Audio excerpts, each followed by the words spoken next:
Hello tout le monde, j'espère que vous allez bien, j'espère que vous vous portez bien. Moi de mon côté, je vais super bien, comme vous pouvez le constater. Bienvenue sur ma chaîne YouTube, ok? Si c'est ta première fois ici, n'hésite surtout pas de t'abonner et n'oublie pas d'activer la cloche de notification pour ne rater aucune de mes vidéos. Car sur cette chaîne, on parle de la Chine. On parle de tout ce qui se passe en Chine, on parle de comment émigrer en Chine, de comment avoir une bourse, comment travailler, de quelques petits trucs que les étrangers subissent ici en Chine et on fait des tutos beauté parfois. Donc si tout cela t'intéresse, n'oublie pas de t'abonner et d'activer la cloche de notification. Ok, bon, dans la vidéo d'aujourd'hui, on va parler d'un sujet assez triste. C'est quelque chose qui s'est passé récemment ici en Chine. Bon, c'est toujours en train de se passer. Donc, je vais vous raconter une petite histoire qui s'est passée récemment ici. En fait, il y a quelques mois, je ne sais pas si ce sont les mois, je n'ai pas la date exacte, mais je sais que c'est quelque chose qui est en cours. Il y a une femme et son enfant, ils vivaient ensemble. Apparemment, le père de l'enfant est rentré au pays. C'est une Zimbabwéenne. Donc ils sont du Zimbabwe. Le père de l'enfant est rentré au pays et donc il est resté ici en Chine avec son enfant. Et un jour, elle s'est levée, elle allait au boulot. Elle a laissé son enfant seul à la maison. Je ne sais pas pourquoi. Son enfant a 2 ans. Nous parlons d'ici d'un enfant de 2 ans. Elle a laissé son enfant seul à la maison. Et l'enfant, vous connaissez les enfants sont toujours curieux, surtout à cet âge-là, ils veulent toujours tout toucher, tout. En fait, vous connaissez les enfants, quoi. Donc, l'enfant a eu l'idée d'aller sur le balcon de la maison. Elle s'est placée, c'est une fille, elle s'est placée là, genre, elle voulait sauter. Et la voisine a constaté, la voisine a donc alerté les voisins, ils ont essayé de rattraper l'enfant et en même temps, la voisine a appelé la police. Oui, grâce à Dieu, tout s'est bien passé. L'enfant n'a pas eu de problème. Ils ont réussi à récupérer l'enfant et ils ont appelé la police. Maintenant, quand ils ont appelé la police a signalé la mère. Donc, on a appelé la mère que viens voir ton enfant, voici ce qui se passe et tout et tout. Quand la maman est arrivée, c'est où la police découvre que elle a un visa expiré. Son visa a expiré et elle est maman célibataire en Chine. Et quand on lui demande pourquoi est-ce qu'elle a laissé son enfant seul à la maison, eh bien, sa raison c'est que elle a laissé l'enfant à la maison parce que elle allait au travail, elle n'avait pas l'argent, donc elle essayait de rassembler l'argent pour pouvoir déposer l'enfant à la crèche. Et donc le gouvernement chinois, oui, c'est vraiment... J'étais choquée. Le gouvernement chinois, au vu de la situation, ils ont décidé de prendre l'enfant et mettre aux affaires sociales.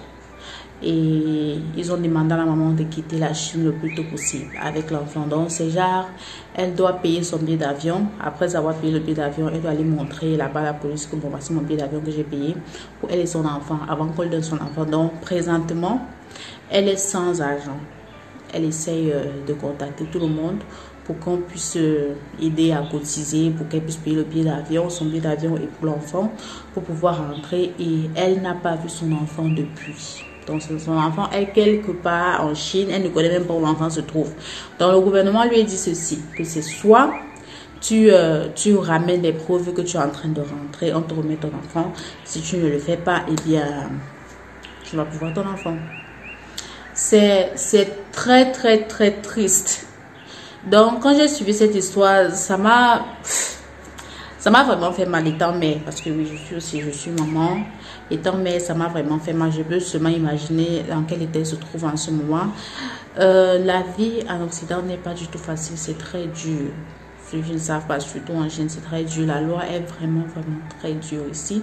Et c'est pour ça que je tiens à dire à ceux qui viennent d'arriver, ou bien ceux qui sont là depuis, je tiens à vous dire un truc, c'est que il faut toujours tout faire pour être dans la légalité. Parce que quand tu es dans l'illégalité ici en Chine, ils n'ont pas de pitié pour toi, en fait. Surtout quand tu es dans les grandes villes, ils n'ont pas de pitié pour toi. Donc, il faut toujours tout faire. Si c'est que ton visa va expirer, commence déjà à réfléchir comment est-ce que tu dois renouveler ton visa. C'est très important. Parce que quand ils t'attrapent et que ton visa a déjà expiré, là, ils n'ont pas de pitié pour toi. Même si tu pleures, même si tu fais quoi, ils n'ont pas de pitié pour toi. Et quand ils te demandent de quitter la Chine, ils ne veulent pas savoir comment est-ce que tu vas faire pour avoir l'argent. Ils te disent que quitte, tu dois partir. Donc, où elle est là, elle est en train de demander l'argent un peu de partout. Elle cherche les bons samaritains pour l'aider. Donc, c'est un peu ça. So, guys, ça, c'est juste une histoire parmi tant d'autres. Je vais encore vous raconter une deuxième histoire. Oui, donc ça, c'est une vidéo des histoires seulement pour que vous voyez un peu le mauvais côté de la Chine. La deuxième histoire ici, c'est une maman. Je pense que j'avais déjà parlé de ceci, de cette histoire-là dans une autre vidéo, mais j'étais juste bref.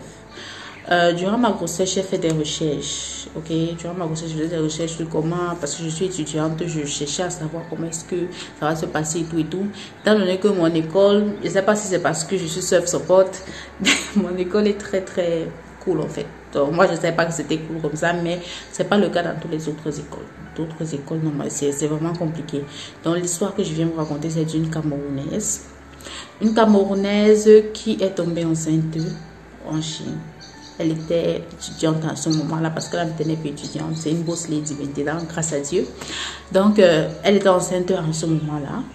Le truc, c'est que le père de son enfant était aussi étudiant, donc ils étaient dans la même école. Ils ont commencé leur vie dans la même école et son père n'est pas du même pays. Donc, elle est camerounaise, mais son père est d'un autre pays africain. Elle est tombée enceinte, elle n'a pas dit à son école qu'elle est enceinte. Donc, elle a caché la grossesse. C'est quand elle était à environ 8 mois, 7 mois, que l'école a constaté qu'elle était enceinte. Et maintenant, quand l'école a su qu'elle était enceinte, l'école a demandé de quitter le dortoir parce que oui, elle vivait dans le dortoir à l'école. L'école aimait de quitter le dortoir. Et quand elle a quitté le dortoir, elle est partie vivre dans un appartement. C'était tellement difficile parce que le père de son enfant n'avait pas l'argent. Donc, elle a galéré pour avoir l'argent, pour payer les frais d'hôpital, les visites, tout ça. Elle a galéré. Mais elle a quand même accouché. Tout s'est bien passé, ok? Même comme après, elle a eu quelques opérations. Bon, on va pas entrer dans le détail de l'autre côté là. Mais tout s'est quand même bien passé. Maintenant, quand elle finit d'accoucher, son visa devait expirer à quelques semaines. Quand elle va voir l'école, elle va là-bas au service administratif des étrangers, elle va voir l'école. Elle explique la situation à son école que bon, voici, j'ai accouché, mon visa va expirer, tout et tout. L'école lui dit qu'ils ne peuvent pas renouveler son visa parce qu'elle a l'enfant. L'école lui dit ceci, c'est soit elle envoie son enfant au pays, on renouvelle son visa, ou alors elle rentre au pays avec son enfant, prend soin de son enfant, quand elle est prête, elle revient, ils vont donner le visa. C'était ça. Et vous savez que si elle rentre, elle devra recommencer la procédure, toute la procédure d'administration, toute la procédure des bourses et tout et tout. Donc, elle devait recommencer tout ça. Donc, c'était pas très évident pour elle. Donc, elle n'a pas eu d'autre choix que d'envoyer l'enfant au pays. Elle a envoyé l'enfant au pays. Elle est restée. C'était tellement difficile. Et comment est-ce qu'elle a envoyé l'enfant au pays? Elle a envoyé via le pied d'une personne qui est allée au pays, donc peut-être une amie, bien une connaissance qui est allée au pays. Elle arrive à l'aéroport, elle a donné l'enfant que bon, voici mon enfant. Elle a envoyé l'enfant au pays. Et l'enfant n'avait que 2 ou 3 mois, je pense. Non, mais c'était triste. C'était vraiment triste. Et elle a eu, je sais pas si c'est l'idée, elle a eu l'idée de filmer la scène, who would think about that? Qui va penser à faire ça en ce moment-là? Elle a eu l'idée de filmer la scène comme elle est en train de donner son enfant. Elle pleure et tout. Donc, c'est un peu ça. Donc, dans cette vidéo, je tiens à vous dire que ça, c'est un mauvais côté de la Chine qu'on ne parle pas. Il y a peu de médias. Même nous autres étrangers, nous ne sommes pas au courant des histoires comme ça. Parce que ça ne se médiatise pas, c'est seulement du bouche à oreille. Je ne sais pas comment le gouvernement chinois fait ça, ça ne se médiatise pas, il n'y a que peu de personnes qui sont au courant. Donc voici quelques petits trucs qui se passent en Chine, quelques petits trucs tristes. Je ne sais pas, ils n'ont pas, comment dire, ils n'ont pas un système un peu pour recadrer les étrangers sur ce côté-là. Donc c'est comme ça, tu vois des parents s'obliger d'envoyer leurs enfants au pays après avoir donné naissance. Il y a d'autres qu'on les rapatrie juste avec les enfants. Donc, c'est triste contrairement aux autres pays où ils ont un système social qui prend en charge ce genre de cas. Ici en Chine, c'est pas toujours le cas. Donc, Si tu viens en Chine et que tu veux faire un enfant, rassure-toi d'abord d'avoir les conditions nécessaires, d'être dans les conditions adéquates pour accueillir cet enfant-là, d'être dans les conditions adéquates pour former ta famille. Et surtout, n'oublie pas de toujours, non mais toujours faire en sorte d'être en situation régulière. Donc, il faut toujours essayer d'avoir ton visa check, d'avoir ton assurance. C'est très très important parce que les gens cela ne blaguent pas. C'est avec le temps que j'ai compris que ceux-ci sont sans pitié. Ils sont sans pitié. Il n'y a pas de sentiment. Je m'adresse surtout à ceux qui sont dans les grandes villes, Shanghai, Beijing, Guangzhou, toutes ces grandes villes-là. Quand tu es en province, ça peut passer. Oui, parce que moi je suis en province, je vois un peu que le système un peu ici, c'est quand même, c'est quand même cool quoi. Par contre, dans les grandes villes, c'est sans pitié. Même si tu pleures, tu t'enroules, tu cries là-bas. On n'a pas ton temps. Encore pire, quand tu es noir. Oui, c'est vrai que le racisme est puni. Mais bon, quand tu vois parfois comment est-ce qu'ils traitent les autres et comment est-ce qu'on te traite, tu comprends qu'il y a toujours une différence. Même si ce n'est pas direct, le racisme là n'est pas direct. Mais tu vois, tu constates quand même une différence de traitement. Donc, c'est un peu ça ici en Chine. So, guys, je tenais juste à partager ces deux histoires-ci là pour que vous compreniez un peu le revers de la médaille, pour que vous compreniez un peu comment est-ce que nous autres nous vivons ici en Chine, pour que vous compreniez un peu comment est-ce que le système fonctionne pour les étrangers ici en Chine.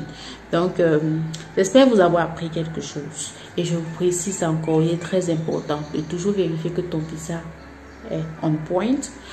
Avant de former ta famille, rassure-toi d'avoir réuni les conditions nécessaires, c'est-à-dire tu as un bon partenaire, puis très important le choix du partenaire, tu as une situation financière quand même qui pourra t'aider parce que quand tu es enceinte et que tu es étudiant, forget about the dormitory, oublie le dortoir. Tu dois te trouver une maison, un appartement, oui. Et rassure-toi d'avoir assez d'argent pour payer ton hôpital, même pour payer ton assurance maladie. C'est très important. Pour ne pas être dans des conditions où tu devras envoyer l'enfant au pays ou bien ils devront prendre ton enfant et mettre quelque part en Chine. Donc, c'est très important, guys. Donc, c'est tout ce que j'avais à partager avec vous dans cette vidéo. J'espère que je vous ai appris quelque chose de plus. Surtout, prenez bien soin de vous, ok? Stay safe. On se dit à la semaine prochaine. Bye bye. 再见。